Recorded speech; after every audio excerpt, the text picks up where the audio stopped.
بعد فأعوذ بالله من الشيطان الرجيم بسم الله الرحمن الرحيم سبحان اللہ. يا أيها الناس قد جاءكم برهان من ربكم وأنزلنا إليكم نورا مبينا صدق الله مولانا العظيم. إن الله وملائكته يصلون على النبي يا أيها الذين آمنوا صلوا عليه وسلموا تسلیما. بآواز بلند مل کے محبت، عقیدت، ادب اور احترام کے ساتھ الصلاۃ والسلام علیک یا سیدی یا رسول اللہ، الصلاۃ والسلام علیک یا سیدی یا حبیب اللہ، الصلاۃ والسلام علیک یا سیدی یا رحمت للعالمین وعلی آلک واصحابک یا خاتم النبیین. سب سے پہلے میں مبارکباد پیش کروں گا اس یونین کے جتنی دوست احباب ہیں جنہوں نے اپنے آقا و مولا، آقائی مولائی حضور سیدی مرشدی ملجائی مابائی جناب احمد مجتبیٰ آقا محمد مصطفیٰ صلی اللہ علیہ وآلہ وسلم سے اظہار عقیدت کرتے ہوئے آج کی اس بزم کو سجایا. فتنوں کے اس دور میں مبارکباد کے مستحق ہیں کہ اس دور کے اندر نبی رحمت آقا محتشم صلی اللہ علیہ وآلہ وسلم کے ذکر کی محفل کا انعقاد کرنا فقط برکت ہی کا ذریعہ نہیں ہے بلکہ جلائے ایمان اور بقائے ایمان کا بھی ذریعہ ہے. اور انہی مجالس کی برکت ہے، ذکر رسول کی مجلسوں کی برکت ہے کہ آج ہمارے سینوں میں اللہ اور اس کے رسول کا پیار اور محبت موجود ہے تو انہی جلسوں اور مجلسوں کی برکت سے ہے. اور اگر آج ذکر صحابہ اور ذکر اہل بیت اگر ہمارے سینوں کے اندر آقائی مولائی صلی اللہ علیہ وآلہ وسلم کی محبت کا یہ معاملہ موجود ہے تو یہ سارا یہ انہی مجالس کی برکت سے ہے. اللہ تعالیٰ ان لوگوں کو سلامت رکھے جو اپنے رسول سے وفا کرتے ہوئے ان مجالس کا اہتمام کرتے ہیں اور مجھے اور آپ کو کریم آقا صلی اللہ علیہ وسلم کی عظمتوں اور شانوں کو سننے کا موقع فراہم کرتے ہیں. کبھی عالم تنہائی میں آپ بیٹھ کر نماز تہجد کے بعد تلاوت قرآن کے بعد اللہ کے حضور یہ عرض کر کے دیکھیں، اے رب کریم تو نے اپنے حبیب کو کیوں پیدا کیا؟ اگر تو اپنے محبوب کو دنیا میں نہ بھیجتا، اگر تیرا حبیب دنیا میں نہ آتا، کیا تیرے رب ہونے میں کوئی فرق آ جاتا؟ تیرے خدا ہونے میں کوئی فرق آ جاتا؟ یہ عالم تنہائی میں کبھی پوچھیں اور آپ کو جواب ملے گا. جواب ملے گا اس بات کا، اگر میں اپنے حبیب کو دنیا میں نہ بھیجتا، میں رب رب رہتا، خدا خدا رہتا، لیکن میں نے اپنے حبیب کو بھیجا کیوں؟ جب اپنے حسن کی محفل کو سجانے کا خیال آیا. جب اپنے حسن کی محفل کو سجانے کا خیال آیا، حریم ناز کے پردے اٹھانے کا خیال آیا، چراغ بزم امکان کو جلانے کا خیال آیا، جب خدا کو نور اپنا دکھانے کا خیال آیا، محمد کملی والوں کو بنانے کا خیال آیا. ہمیشہ کسی کی جان پہچان ہوتی ہے دیکھ کر یا سن کر. کسی کی جان پہچان ہوتی ہے یا دیکھ کے ہوتی ہے یا سن کے ہوتی ہے. اور جس چیز کو آپ دیکھ نہ سکیں، جس چیز کو آپ سن نہ سکیں، پھر ضرورت پیش آتی ہے دلیل کی. قرآن نے کہا ہے محبوب یا ایھا الناس قد جاءکم برہان من ربکم، اے حبیب ہم نے تمہیں لوگوں کی طرف ایک برہان اور ایک دلیل بنا کے بھیجا ہے. برہان ایسی دلیل کو کہتے ہیں جو دعوے کو مضبوط کر دے، اس کو برہان کہتے ہیں۔ اے حبیب ہم نے تجھے برہان بنا کے بھیجا، مولا اپنے حبیب کو برہان اور دلیل بنا کے بھیجنے کی ضرورت کیا تھی؟ فرمایا کوئی آنکھ مجھے دیکھ نہیں سکتی تھی، کوئی کان مجھے سن نہیں سکتے تھے، ہر ایک مان رہا تھا اپنی مرضی سے۔ یہودیوں نے رب کو مانا اور جناب عزیر علیہ السلام کو اللہ کا بیٹا بنا دیا، عیسائیوں نے رب کو مانا، جناب عیسیٰ علیہ السلام کو خدا کا بیٹا بنا دیا، ہر ایک اپنی مرضی سے مان رہا تھا۔ اور مشرکین عرب نے رب کو مانا، فرشتوں کو رب کی بیٹیاں بنا دیا۔ فرمایا میں نے دیکھا ہر ایک اپنی مرضی سے مان رہا ہے، کوئی جو ہے عزیر علیہ السلام کو اللہ کا بیٹا بنا رہا ہے، کوئی جناب عیسیٰ علیہ السلام کو اللہ کا بیٹا بنا رہا ہے، کوئی مشرکین عرب کو خدا کی بیٹیاں بنا رہا ہے۔ میں بھی چاہتا تھا کہ میرا تعارف ہو اور جیسے میں ہوں ویسے پہچانا جاؤں۔ فرمایا اے حبیب آنکھیں مجھے دیکھ نہیں سکتی، کان مجھے سن نہیں سکتے، تجھے بطور دلیل بنا کے بھیج رہا ہوں، جس نے تجھے دیکھ لیا اس نے مجھے دیکھ لیا۔ من رآنی فقد رأى الحق، من رآنی فقد رأى الحق، جس نے تجھے دیکھ لیا ہے اس نے مجھے دیکھ لیا۔ اور اللہ نے اپنے حبیب کو بلایا عرش بری پہ۔ نبوت کے دو کمالات ہیں، ایک کمال کو میلاد النبی کہتے ہیں، دوسرے کمال کو معراج النبی کہتے ہیں۔ میلاد النبی کا معنی ہے کریم آقا کا عرش بری سے فرش زمین کی طرف آنا، اور معراج النبی کہتے ہیں کملی والے کا فرش زمین سے عرش بری کی طرف جانا۔ سرکار کا آنا بھی با کمال ہے، سرکار کا جانا بھی با کمال ہے، دونوں کمالات ہیں یہ نبوت کے۔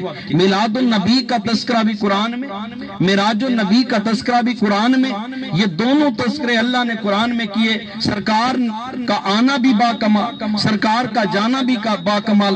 سرکار کے آنے کو میلاد النبی کہتے ہیں، سرکار کے جانے کو معراج النبی کہتے ہیں۔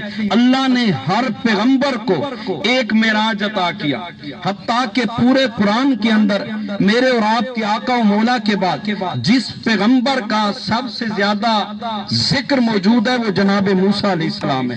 اور موسیٰ علیہ السلام کا معراج دیکھیں وہ کیا ہے، بہت اونچے گئے، جناب موسیٰ طور تک پہنچے۔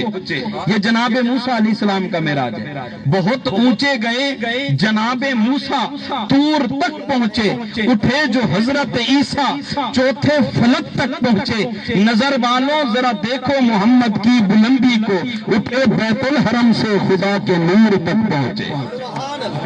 یہ کملی والے کا معراج ہے۔ ہر اللہ کے پیغمبر کو اللہ نے معراج دیا، اور ایک چیز ہر پیغمبر کی کامن رہی، جناب آدم علیہ السلام سے لے کر جناب عیسیٰ علیہ السلام تک ہر پیغمبر کی یہ بات کامن رہی۔ وہ کون سی؟ جناب آدم علیہ السلام ہے دعویٰ ایک رہا لا الہ الا اللہ، جناب موسیٰ علیہ السلام ہے دعویٰ ایک رہا لا الہ الا اللہ، جناب عیسیٰ علیہ السلام ہے دعویٰ ایک رہا لا الہ الا اللہ، جناب ابراہیم علیہ السلام ہے دعویٰ ایک رہا لا الہ الا اللہ۔ دلیل بدلتی رہی، شواہد بدلتے رہے۔ وہ کون سے؟ جناب آدم علیہ السلام کا دعویٰ تھا لا الہ الا اللہ، اس پہ شاہد اور دلیل تھی آدم و صفی اللہ۔ جناب نوح علیہ السلام کی باری آئی، دعویٰ لا الہ الا اللہ، دلیل بدل گئی نوح النجی اللہ۔ جناب موسیٰ علیہ السلام کی باری آئی، دعویٰ ایک رہا لا الہ الا اللہ، دلیل بدل گئی موسیٰ کلیم اللہ۔ جناب عیسیٰ علیہ السلام کی باری آئی، دعویٰ یہی رہا لا الہ الا اللہ، دلیل بدل گئی عیسیٰ روح اللہ۔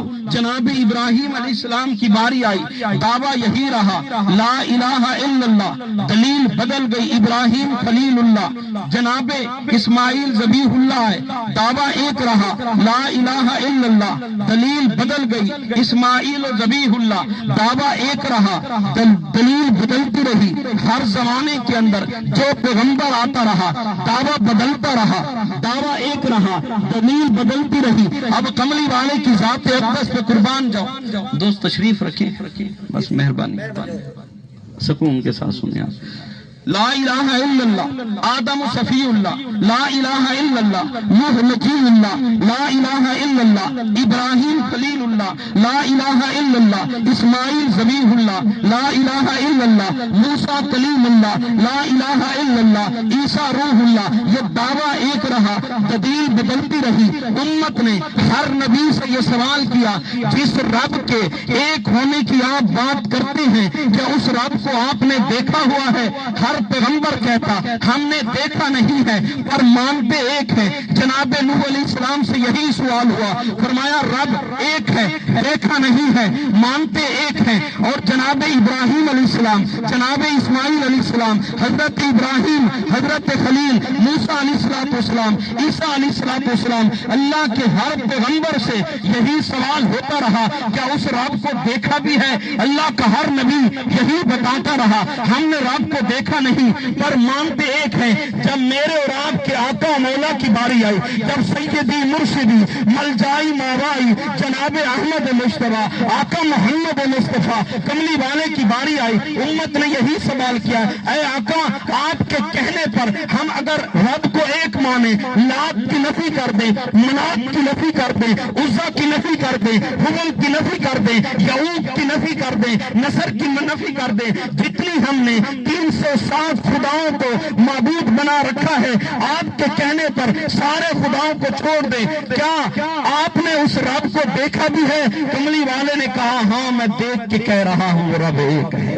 نعرہ تکبیر، نعرہ رسالت، نعرہ خلافت، نعرہ حیدری۔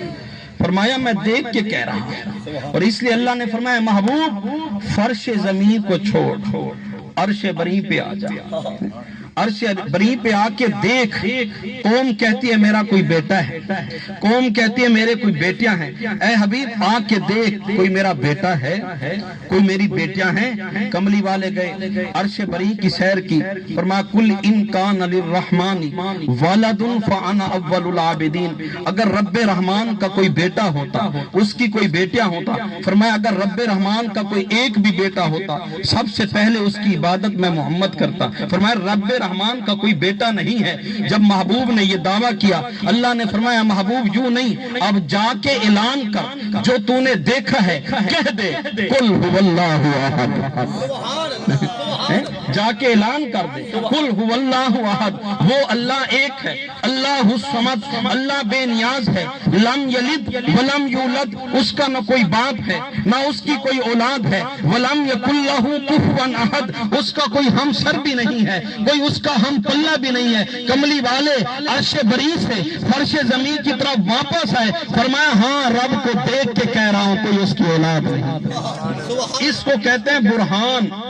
اے حبیب ہم نے آپ کو اپنے وجود پر برہان بنا کے بھیجا ہے۔ امت نے اگلا سوال کیا، سرکار نے فران کی چوٹی پہ کھڑے ہو کے کہا ہے لوگوں اگر میں یہ کہوں اس چوٹی کے پیچھے ایک لشکر ہے جو تمہارے اوپر حملہ کرنے والا ہے، کیا تم میری بات کو مان لو گے؟ قوم نے یک زبان ہو کے کہا ضرور مانیں گے۔ کیوں مانو گے؟ فرمایا آپ چوٹی پر کھڑے ہیں، آپ دیکھ سکتے ہم نہیں دیکھ سکتے، اور آپ کو ہم نے ہمیشہ صادق بھی پایا ہے، امین بھی پایا ہے۔ آپ کی زبان اقدس پہ کبھی ہم نے کذب کا کاف تک ہم نے نہیں سنی، کبھی آپ کو ہم نے یہ کذب والے معاملہ ہم نے دیکھا ہی نہیں ہے۔ ہم بن دیکھے یہ ساری باتیں مان لیں گے۔ ہم نے رب کو دیکھا نہیں ہے، رب کو مان رہے ہیں۔ ہم مانتے ہیں الجنت حق، جنت حق ہے، النار حق، دوزخ حق ہے، الصراط حق، پل صراط حق ہے۔ ہم مانتے ہیں النقیرین حق، کہ یہ نقیرین یہ حق ہے، الغرض جتنی بھی میدان معاشر کے معاملات ہیں ان سب کو حق مانتے ہیں، پر آنکھوں سے دیکھا نہیں ہے۔ جنت کو حق مانتے ہیں، دیکھا نہیں ہے۔ ہم نے دوزخ کو حق مانا، دیکھا نہیں ہے۔ خود رب رحمان کی ذات کو حق مانا پر دیکھا نہیں ہے۔ یہ زبان کیا ہے؟ فرمایا دنیا کو یہ بتایا جا رہا ہے، فرمایا النار حق، الجنت حق، الصراط حق، فرمایا رب کو ایک مانا جا رہا ہے، ہم نے دیکھا نہیں ہے۔ کملی والے کی زبان پہ یقین کر کے بات ہے۔ اور ڈاکٹر علامہ اقبال سے جب لوگوں نے پوچھا اے اقبال رب کتنے ہیں؟ اقبال نے کہا ایک رب ہے۔ انہوں نے کہا اقبال رب کے ایک ہونے پر دلیل پیش کرو، رب کے ایک ہونے پر دلیل پیش کرو۔ جب اقبال سے کہا گیا، ڈاکٹر علامہ اقبال شہر مشرق نے 2 جملوں میں جواب دیا، فرمایا رب کے ایک ہونے پر دلیل زبان فیض ترجمان مصطفیٰ، کملی والے آقا کی زبان فیض ترجمان۔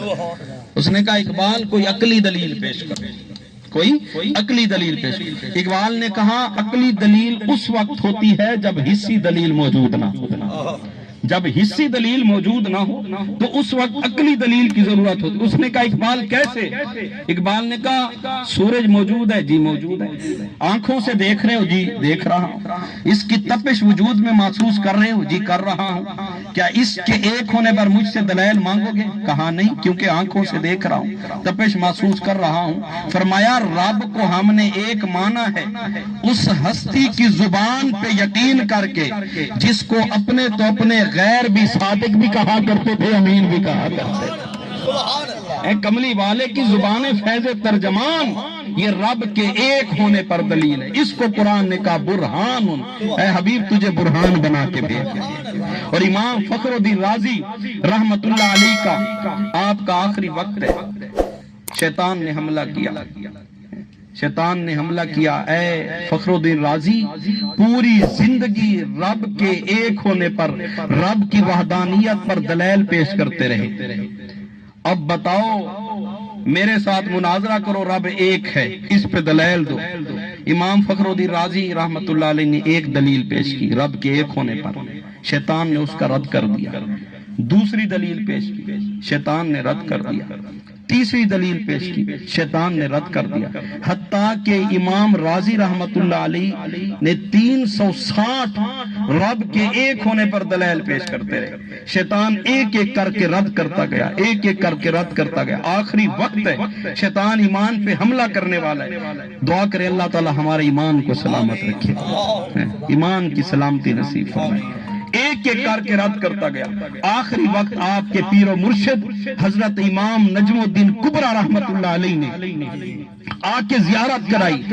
اے فخر الدین رازی یہ وقت نہیں ہے دلائل پیش کرنے کا، یہ وقت نہیں ہے منطق کو چلانے کا، یہ وقت نہیں ہے فلسفے کو چلانے کا، یہ وقت نہیں ہے اصول کو پیش کرنے کا۔ اس بدبخت کو کہہ دے میں نے رب کو ایک مانا ہے، کملی والے کی زبان پہ یقین کر کے اس کو کہہ دے، فرمایا یہ چپ ہو جائے گا۔ آج بھی امت کا اگر رشتہ کملی والے سے جڑا ہوا ہے تو اس رشتے کو جوڑیں، اس انداز سے جوڑیں کہ دلیلوں کی ضرورت نہ پڑے۔ دلیلیں مانگنے والے تو بدر میں بھی نہ جا سکے، دلیلیں مانگنے والے تو احد کو نہ دیکھ سکے، دلیلیں مانگنے والے تو آزاد تک نہ پہنچ سکے۔ جنہوں نے کملی والے کو بن دیکھے مانا، بغیر دلیل کے مانا، وہ اپنی جانیں بھی قربان کر رہے تھے اور کملی والے پہ اپنے مالوں کو بھی کر رہے تھے۔ آج یہ وقت ہے سرکار کے ساتھ جڑنے کا، اور امت کا یہ رشتہ جب بغیر دلیل کے قائم ہوگا تو یہ محبت اور الفت والا رشتہ ہوگا۔ مجھے بتائیں صحابہ کرام رضوان اللہ تعالی علیہ مجمعین کا جو کملی والے سے رشتہ تھا، کیا دلیلوں کی وجہ سے تھا؟ پورے قرآن کے اندر آپ دیکھیں کس مقام پہ اللہ نے قرآن کی آیت اتاری تھی کہ جب میرا محبوب وضو کرے تم نے وہ پانی کو لے کر منہ پہ بھی ملنا ہے، سینے بھی ملنا ہے۔ پورے قرآن کو اٹھائیں، کسی ایک آیت کے اندر کوئی حکم ہے ایسا؟ پورے قرآن میں نظر نہیں آئے گا۔ لیکن سرکار جب وضو کرتے تھے ہاتھوں میں پانی کو سجا کر چہرے پہ بھی ملتے تھے اور سینے کے ساتھ بھی مل رہے تھے۔ اور اللہ نے فرمایا فَإِنْ آمَنُوا بِمِثْلِ مَا آمَنْتُمْ بِهِ فَقَدْ اهْتَدَوْا، جیسے میرے محبوب کے غلام، محبوب کے شاگرد صحابہ ایمان لائے ہیں ویسے ایمان لاؤ گے تو کامیاب ہو جاؤ گے، ویسے ایمان لاؤ گے۔ کیا کیا؟ ہتھیلیوں پہ۔ اور یہ بڑی میں مستند روایات پیش کروں، بخاری میں بھی موجود ہے، مسلم شریف میں پڑھانے والا آدمی ہوگا، ذمہ دار بندہ میں خطیب یا مقرر آدمی نہیں ہوں۔ یہ بخاری اور مسلم شریف کے اندر آئی حدیث، سرکار جب وضو فرماتے ہتھیلیوں کے اندر پانی کو لے کر چہرے پہ بھی ملتے تھے، سینے کے ساتھ بھی لگاتے تھے۔ اور کملی والے آقا کے پاس جب حجام آتا آپ اپنے بالوں کو سنوارتے تھے تو وہ صحابہ کرام اپنے دامن کو یوں پھیلا کر وہ منہ مبارک کو سنبھال لیتے تھے. کوئی کہتا تھا یار مجھے تبرک دے دو. حضرت خالد بن ولید نے تو اپنی ٹوپی میں اس کو سلا کے رکھا ہوا تھا. ایک جنگ کے موقع پر آپ وہ ٹوپی مبارک جو ہے بھول کے چلے آئے, فرمایا جنگ کو روک دو, اسی کی برکت سے مجھے فتح ہوتی ہے, کچھ لمحوں کے لیے روک دو. واپس آدمی بھیجا, اس ٹوپی مبارک کو اٹھایا گیا, پھر پہن کر دوبارہ آپ نے لشکر کے ساتھ. یہ صحابہ کرام کا مجھے بتائیں کہاں ان کو حکم تھا کہ میرے منہ مبارک کو لے کر تم نے سینا ہے. اور صحابہ کرام تو وصیت کرتے تھے جب ہم مرنے لگے ہماری آنکھوں پہ کملی والے کے بال مبارک کو رکھ دینا. اور حضرت اما عائشہ صدیقہ رضی اللہ تعالی عنہ کے پاس جب مریض آیا کرتے تھے آپ کیا کرتے, سرکار کا وہ جبہ مبارک جو آپ نے رکھا ہوا تھا اس کو لے کر پانی کے اندر ڈبو دیتی اور جو بیمار آتا اس کو پلا دیتی. اللہ صحت اور شفا عطا فرما. یہ کہاں حکم تھا, یہ ایک نہیں درجنوں اس طرح کی جو عشق کا معاملہ ہے صحابہ کرام کے مابین. اللہ نے کملی والے کو وہ عزتیں دی, وہ شانیں اور عظمتیں عطا فرمائی. آج بھی کملی والے آقا صلی اللہ علیہ وسلم کے ساتھ جو رشتہ الفت ہے, رشتہ محبت ہے, اس کو جوڑنے کی ضرورت ہے. اللہ تعالیٰ میری ان کلمات کو جی میں عرض کر رہا تھا یہ اس دور کے اندر جو کملی والے آقا صلی اللہ علیہ وسلم کے ساتھ جو رشتہ محبت ہے, یہ رشتہ الفت ہے, آج بھی جوڑ دیں, آج بھی جوڑ دیں کہ اللہ نے اپنے وجود پر کملی والے کو برہان اور دلیل بنا کے بھیجا ہے. فرمایا وما رمیتا اذ رمیتا ولکن اللہ رما. فرمائے اے محبوب ان کا مارنا میرا مارنا, ان کی بات میری بات, ان کی کلام ان کا کلام میرا کلام. اور یہ قرآن کریم کے اندر وحد مقام ہے جس پر فرمایا گیا لقد من اللہ علی المؤمنین اذ بعث فیہم رسولا. اوپر ادھر آ جائے بس بس نیچے بیٹھے ماشاءاللہ. آپ کی اس بزم اور یونین کے صدر بھی ہیں جناب ایڈیشنل کمشنر. اللہ تعالیٰ صحت اور عافیت کے ساتھ عمر لمبی عطا فرمائے. اللہ تعالیٰ اس ادارے کو, اس یونین کو مزید عروج ترقی نصیب فرمائے. میں عرض کر رہا تھا قرآن کریم کا یہ وحد مقام ہے جس پر اللہ رب العزت نے یہ جملہ ارشاد فرمایا لقد من اللہ علی المؤمنین اذ بعث فیہم رسولا. اے محبوب اللہ نے منت لگائی ہے ایمان والوں پر کیونکہ عظمت والا رسول ان میں بھیج دیا ہے. کسی اور مقام پہ کائنات کے اندر جتنی اللہ نے نعمتیں عطا فرمایا کسی نعمت پر من اللہ علی المؤمنین کا لفظ نہیں فرمایا. حتیٰ کہ اللہ نے انسان کو دیکھنے کے لیے دو آنکھیں عطا فرمائی ہیں, احسان نہیں جتلایا. سننے کے لیے دو کان عطا فرمائے, احسان نہیں جتلایا. بولنے کے لیے زبان عطا فرمائی پر احسان نہیں جتلایا. یہ وحد موقع ہے کہ اللہ نے کملی والے کو بھیج کے فرمایا کہ ساری کائنات بنا کر احسان نہیں جتلا رہا, محمد عربی کو بھیج کر احسان جتلا رہا. اور کیوں فرمایا؟ کوئی کسی کو محبوب نہیں دیا کرتا, کوئی کسی کو اپنے پیارا محبوب نہیں دیا کرتا. اللہ نے محبوب دیا, انداز حسینوں کو سکھائے نہیں جاتے, جو امی لقبی ہو وہ پڑھائے نہیں جاتے, ہر ایک کا حصہ نہیں دیدار کسی کا, ابو جہل کو محبوب دکھائے نہیں جاتے. حضرت بایزید بستامی رحمت اللہ علیہ سے جب پوچھا گیا آپ نے فرمایا کہ جو مجھے زندگی میں دیکھے گا اللہ تعالیٰ اس کو ایمان کے ساتھ دنیا سے رخصت فرمائے گا اور جنتی بنائے گا. یہ آپ نے ایک جملہ فرمایا. اور اسی کے حوالے سے حضرت سید محمود غزنوی رحمت اللہ علیہ نے اپنے پیر و مرشد امام ابو الحسن خرقانی رحمت اللہ علیہ سے پوچھا, حضور یہ جملہ مجھے سمجھ نہیں آیا حضرت بایزید بستامی کا, انہوں نے اتنی بڑی بات کر دی. فرمایا اس سرکار دو عالم صلی اللہ علیہ وسلم کو تو ابو جہل نے بھی دیکھا تھا, وہ تو جنتی نہ ہوا. آپ نے فرمایا تمہیں کس نے کہا ہے کہ ابو جہل نے محمد رسول اللہ کو دیکھا تھا؟ اس نے تو محمد بن عبداللہ کو دیکھا تھا. محمد بن عبداللہ کو دیکھا تھا، محمد رسول اللہ کو نہیں دیکھا تھا۔ کیا مطلب؟ فرمایا سرکار کے ان ہاتھوں کو ماننے کا نام ایمان نہیں ہے۔ کملی والے کے ان ہاتھوں میں جو اللہ نے ید اللہ فوق ایدیہم والی طاقتیں رکھی ہیں، ان طاقتوں کو ماننے کا نام ایمان ہے۔ کملی والے کی زبان کو ماننا یہ ایمان نہیں ہے۔ اس زبان کے اندر جو اللہ نے یہ شانیں رکھی، تیرے منہ سے جو نکلی وہ بات ہو کے رہی، دن کو کہا شب تو رات ہو کے رہی۔ اور میں کملی والے کی ان عظمتوں کو، شانوں کو ماننے کا نام ایمان ہے۔ فرمایا اس نے محمد بن عبداللہ کو مانا تھا، محمد رسول اللہ کو نہیں مانا تھا۔ اللہ تعالیٰ میں نے ان کلمات کو اپنی بارگاہ میں قبول و منظور فرمائے۔ وآخر دعوانا ان الحمد للہ رب العالمین۔